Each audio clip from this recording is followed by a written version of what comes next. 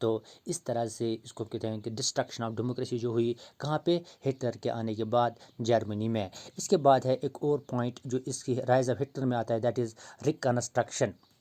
Reconstruction of what?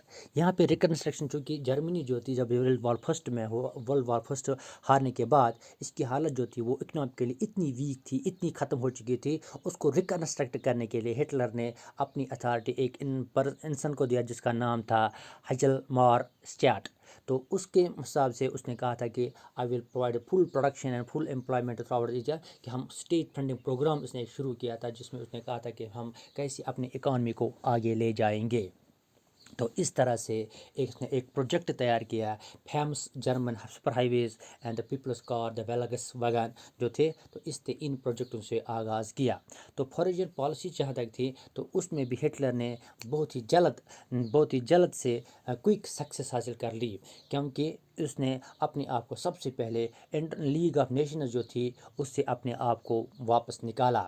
اس کے بعد اس نے وہ جگہ جو ریسورس فل تھا، جو فرانس نے اس کو آکیپائی کیا تھا ورلڈ وار فرسٹ کے بعد ایز اے پنشمنٹ کے حساب سے، دیٹ از رائن لینڈ، تو وہ اس نے واپس لے لی۔ اس کے علاوہ ایک اور اس نے ایک انٹیگریٹڈ امپائر تیار کیا جس کا نام تھا آسٹریا اینڈ جرمنی، جس میں ایک سلوگن تھا one people one empire and one leader. تو اس نے آسٹریا کو اپنے ساتھ ملا کر ایک ایسے سسٹم کو تیار کیا، ایک ایسے امپائر تیار کیا جس کا نام تھا one people one empire and one leader. اتنا ہی نہیں، یہاں سے جرمنی نے ایک اور جو علاقہ تھا یوگوسلاویا کا جس کا نام تھا سودنٹ لینڈ جو تھا جہاں پہ جرمنی لوگ بولتے تھے، تو اس لینڈ کو جو جگہ تھی اس سے بھی یوگوسلاویا سے اس نے واپس حاصل کر لیا۔ اس طرح سے ایک اور بڑے علاقہ اس نے اپنے قبضے میں لے لیا۔ اور اس کے ساتھ ساتھ یہ ایسے ہی نہیں، اس کا تھوڑا حالانکہ سامنے تو نہیں تھا لیکن انسپوکن جس کو ہم کہتے ہیں، پیچھے سے اس کو سپورٹ تھا انگلینڈ کا، کیونکہ انگلینڈ نے جو سمجھا تھا کہ ورسلس ورڈکٹ جو تھی، ورسلس ٹریٹی جو تھی 1900 اس میں جو ہوئی تھی ورلڈ وار فرسٹ کے بعد، تو اس میں کیا ہوا کہ اس میں جو ہے جرمنی کے ساتھ بہت زیادہ ناانصافی ہوئی تھی، ہارش اسٹیپس لیے گئے تھے۔ تو اس طرح سے انگلینڈ کی اس کے پیچھے سے بالکل اس کا سپورٹ کوآپریشن تھا جرمنی کو۔ تو اس طرح سے اس نے کوئک حاصل، اس کو ہم کہتے ہیں success at home and abroad, اس نے حاصل کیا۔ تو اس طرح سے ہٹلر نے جو ہے، ہٹلر یہاں ہی نہیں رکا، اس نے اور بھی ایڈوائز کیا کہ ہم اپنے آرمامنٹس کو جتنی بھی ہے، جو بھی آرمی پاور ہے اس کو ہم انویسٹ کرتے جائیں گے، حالانکہ وہ ڈفشٹ بجٹ میں ہی فائنانس میں تھے۔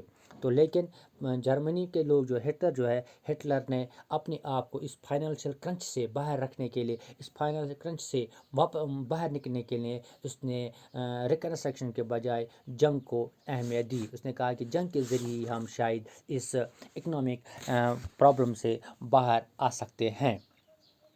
تو اس طرح سے جو ہے کہ ریسورسز جتنے بھی ہے، تو اس نے آغاز کیا ستمبر 1939 میں۔ جرمنی سوچا شاید ہم جنگ میں حصہ لے کر ہم شاید اس اکنامک بحران سے باہر آئیں گے، تو اس نے اس طرح سے 1939 میں جرمنی نے اٹیک کیا کس پہ؟ پولینڈ پہ۔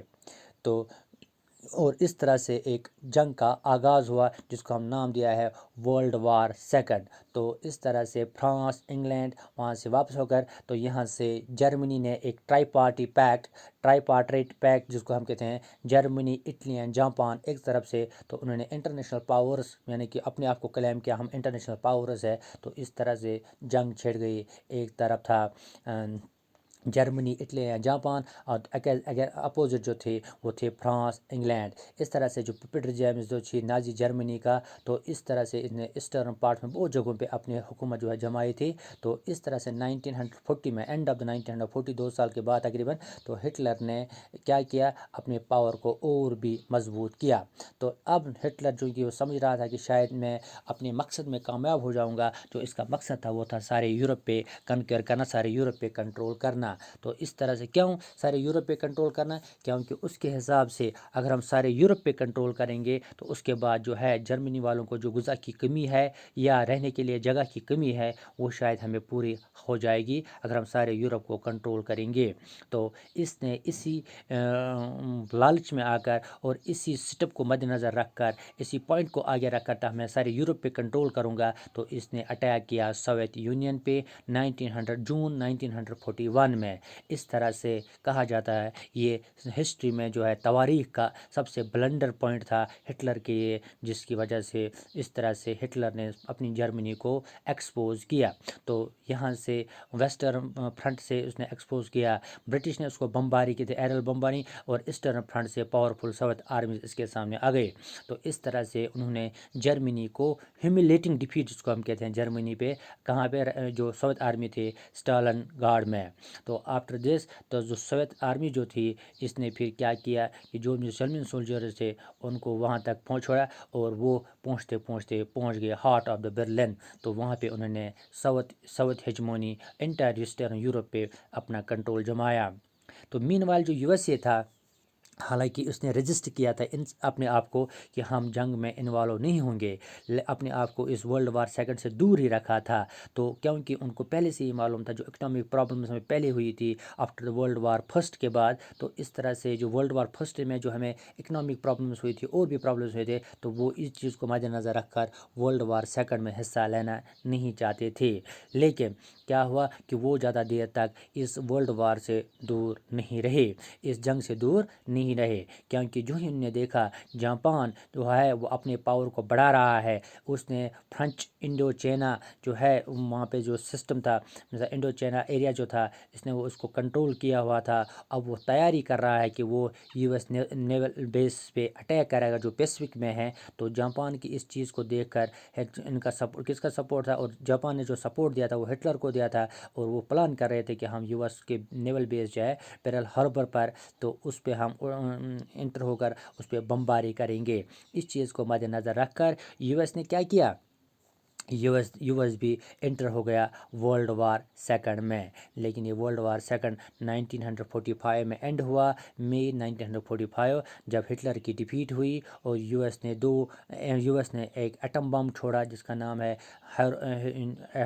جس کو ہم کہتے ہیں کہ atom bomb on Hiroshima in Japan پہ چھوڑا. اس طرح سے جو ورلڈ وار سیکنڈ ہے وہ جرمنی کی ڈیفیٹ سے پھر ختم ہوا. تو اس طرح سے جو ہمیں آگے جو ہمارا جو پہلا ٹاپک جو ہمیں جس سے ہم نے شروعات کی تھی اس ٹاپک کی، اس چیپٹر کی، کہ وہ ہے سٹوری آف ہیلمٹ اور اس کے فادر کی، جو ہمیں اس نازی کرمنلٹی جو نازی تھی جورنگ دا وار، اس کے بارے میں تھی، جو ہم آگے جا کر انشاءاللہ پڑھیں گے. آج جو ہمارا ٹاپک تھا وہ تھا یہ کہ destruction of democracy and reconstruction of economy during the Hitler's period. خدا حافظ.